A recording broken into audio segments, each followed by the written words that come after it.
नमस्कार. आज आपण गुरुपौर्णिमा निमित्त बोलूया. म्हणजे गुरुपौर्णिमा आणि गुरुपौर्णिमेनिमित्त गुरुविषय म्हणजे गुरु का करावा, गुरु असणं खरंच गरजेचं आहे का?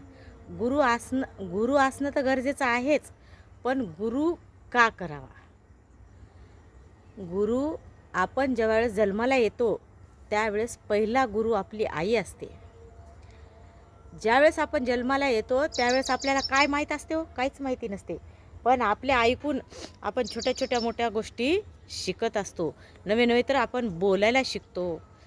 सगळ्या गोष्टी आपल्याला कोण शिकवते? तर आपली आई शिकवते. त्यामुळं पहिला गुरु कोण आहे? आपली आई आहे.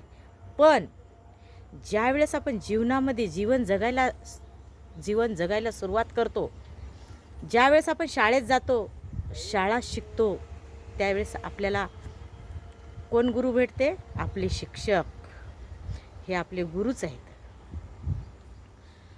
मग आपण ज्यावेळेस शाळेत जातो त्यावेळेस आपल्याला शिक्षक हे गुरु भेटतात. पण ज्यावेळेस आपण जीवन जगतो त्यावेळेस आपण वेगवेगळे काही शिका तुम्ही, कुठलीही जरी गोष्ट जर आपण शिकायची म्हणलं आणि जर आपल्याला शिकवणार कोणी असेल तर ते आपले गुरुच आहेत. आपण जे जे शिकाल आपल्या जीवनामध्ये ते आपले गुरु आहेत. मग आपल्याला वेगवेगळे शिक्षण आहे, वेगवेगळे कोर्स आहेत, वेगवेगळे म्हणजे आपण कला कौशल्य आहे. ह्या गोष्टी जरी शिकवणारं कोणी असेल, आपल्या आयुष्यात कोणी भेटलं असेल तर ते पण आपले गुरुच आहेत.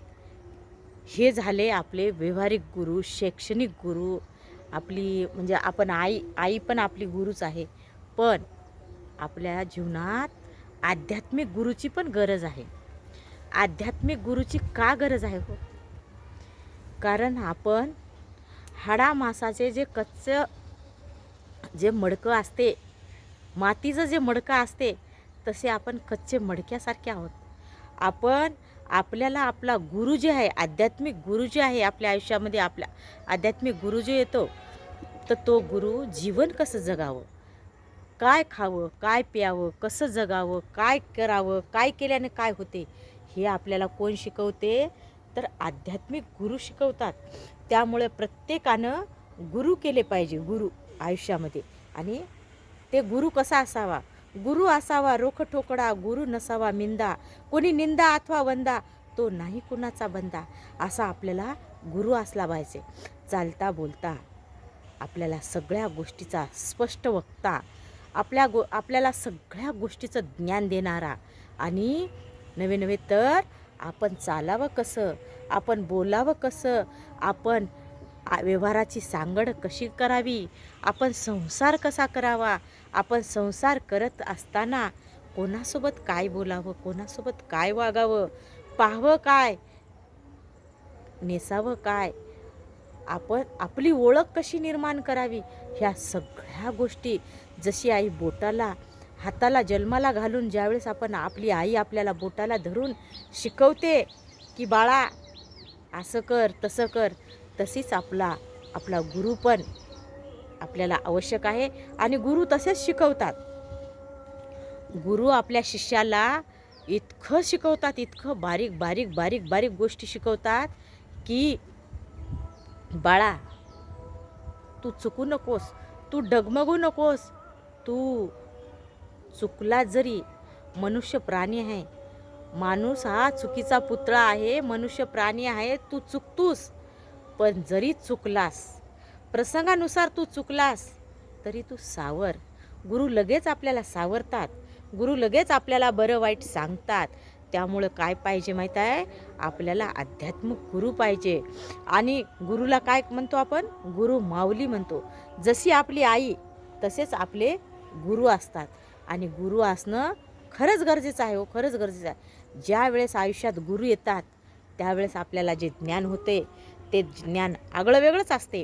त्या ज्ञानानं माणसाला आहे की नाही एक वेगळीच हे होते, चाहूल लागते, एक वेगळाच आनंद मिळतो. आणि एक वेगळाच गुरु आपल्या आयुष्यात आल्यानंतर एक वेगळीच आपल्याला शिकवण मिळते. आज आमचे गुरु जगद्गुरू नरेंद्राचार्यजी महाराज आमचे गुरु माऊली आहेत. आज आम्हाला खूप शिकवतात. त्यांची शिकवण आहे, बोलणार असाल विनम्र बोला, भेटणार असाल चांगल्या लोकांना भेटा. बोलणार असाल विनम्र बोला, भेटणार असाल तर चांगल्या लोकांना भेटा. मनाला चुकीच्या रस्त्याहून थांबवा. तुम्ही जगा, दुसऱ्याला जगवा. अशी त्यांची खूप चांगले, खूप खूप म्हणजे खूप चांगली शिकवण आहे. आज आमचे गुरु माऊली जे आहेत, त्यांचा रविवारी सत्संग असतो. प्रत्येक गावामध्ये, प्रत्येक जिल्ह्यामध्ये, प्रत्येक नवे खूप सगळीकडे त्यांचे संतसंग आहेत. मनाचा व्यायाम, दिवसातून 10 मिनटं भक्ती करा म्हणून आम्हाला शिकवतात आमचे गुरु माऊली. आणि दिवसातून खरंच मनाला जर व्यायाम दिला, मन हे चंचल आहे, चंचल घोड्यासारखं मन आहे. आता इथं तर उद्या कुठं. पण आमच्या जीवनात गुरु माऊली आले आणि आम्हाला जगावं कसं, काय करावं, काय करू